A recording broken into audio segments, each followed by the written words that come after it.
سجدہ اتنی بڑی قوت ہے، ہزاروں ایٹم بمبوں کے اندر وہ قوت نہیں ہے جو سجدے کے اندر طاقت رکھ رہی ہے۔ آج دنیا سے ہم ڈر رہے ہیں اس لیے کہ ہمارے سجدے چھن گئے ہیں، ہمارے سجدوں کی آبرو چھن گئی ہے، ہمارے سجدوں میں وہ حرارت اور گرمی نہیں رہی، وہ رقت اور وہ نرمی نہیں رہی۔ بدر کا میدان ہے، 1000 کا لشکر جرار مقابلے میں ہے، اور وہ پورے لاؤ لشکر کے ساتھ ناز و تفاخر کے اندر مسلمانوں کو ملیا میٹ کر دینے کے جذبوں سے دانت پیس رہے ہیں کہ آج مسلمانوں کو کچا چبا دیں گے۔ مسلمانوں کے ساتھ پاس صرف 8 تلواریں اور ان کے بطن میں کھانے کے لیے کچھ نہیں۔ جس کھجور کو چوس کے روزہ رکھتے ہیں اسی کھجور کو چوس کے روزہ افطار کرتے ہیں۔ یہ حالت مسلمانوں کی، بدن پہ چتھڑے لگے ہوئے کپڑے ہیں، عجیب حالت ہے۔ پھر کون سا آسرا تھا جو مسلمانوں کے کام آیا؟ مصطفیٰ کریم نے مسجد عریش میں سجدے میں پیشانی جھکا دی۔ حضرت ابو بکر صدیق رضی اللہ تعالیٰ عنہ فرماتے ہیں میں حضور کے ساتھ تھا، ساری رات مصطفیٰ روتے رہے، آنکھوں میں آنسو ہیں، حضور کی چادر سر انور سے سرک کے حضور کے کندھوں پہ آ جاتی، پھر کندھوں سے پشت پہ آ جاتی، میں اٹھا کے حضور علیہ السلام کے سر پہ رکھتا اور کہتا حضور بس کرو۔ حضور بار بار روتے اور اللہ کی بارگاہ میں سجدے میں سر ڈال کر التجائیں کرتے۔ لفظ کیا تھے محبوب کی زبان پہ، آج تک ایسی ناز والی دعا کسی نے نہیں کی ہے جی جیسی دعا مصطفیٰ جان رحمت نے کی تھی۔ مصطفیٰ کریم سجدے میں سر رکھا ہے اور کیا کہا؟ اللہم ان تہلک ہذہ العصابہ لم تعبد فی الارض ابدا۔ میرے مالک میں نہیں کہتا کہ ان لوگوں کو بچا لے، دیکھ میری زندگی کی کمائی یہی 313 ہے جو میں تیری چوکھٹ پہ لے کے حاضر ہو گیا ہوں۔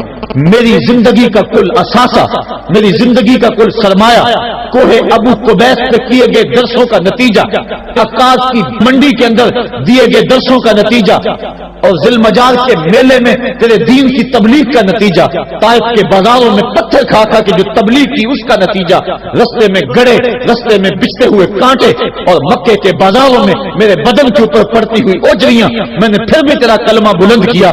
میرے مالک میری پوری زندگی کا گداز، میری پوری زندگی کا سرمایہ، میری زندگی کے آنسو، میری زندگی کا رونا سینے حرم کے اندر کعبۃ اللہ کی چھاؤں کے میں سجدے کر کر کے، کوئی کبھی میں نے عمر مانگا، کبھی میں نے حمزہ مانگا، تیرے دین کے لیے میں نے جو ایک ایک کر کے تنکا جوڑا اور یہ چھوٹا سا گھونسلہ بنایا، یہ گھونسلہ اب بجلیوں کی زد میں ہے، کفار کی بجلیاں اس گھونسلے کو جلا دینا چاہتی ہیں۔ میرے مالک میں یہ نہیں کہتا کہ میرا یہ گھونسلہ اور میری یہ مٹھی بھر جماعت اور یہ چند میرے لوگ اور یہ میرا سرمایہ اور اثاثہ، میری پوری زندگی کی کمائی، میری جوانی کا سرمایہ جو میں نے تیرے سامنے لا کے رکھ دیا ہے، میں یہ نہیں کہتا ان کو بچا لے، لیکن میرے مالک اگر یہ نہ رہے تو قیامت تک پھر تجھے بھی خدا کوئی نہیں کہے گا۔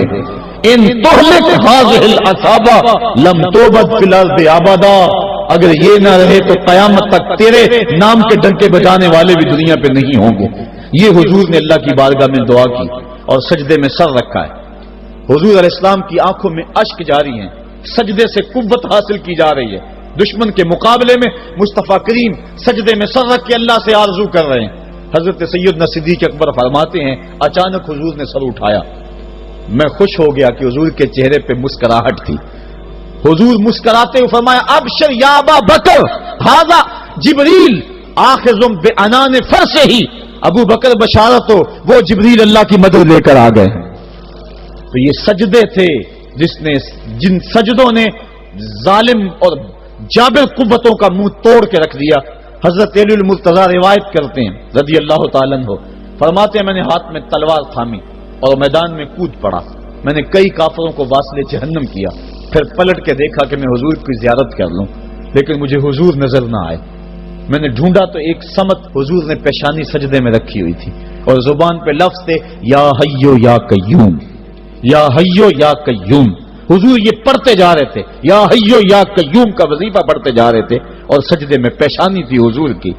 میں پھر دوبارہ آیا اس سجدے سے جوش لے کر، اس سجدے سے گرمی اور حرارت لے کر، اور پھر دشمن کی صفوں میں کود گیا۔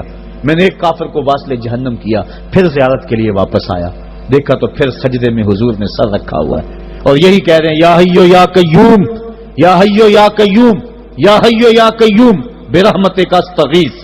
یہ جملے حضور کی زبان پہ ہیں اور سجدے میں حضور کی پیشانی۔ میں پھر گیا، پھر آیا، کئی بار ایسا ہوا میں کافر کو قتل کرتا پھر آتا حضور کو سجدے میں دیکھتا.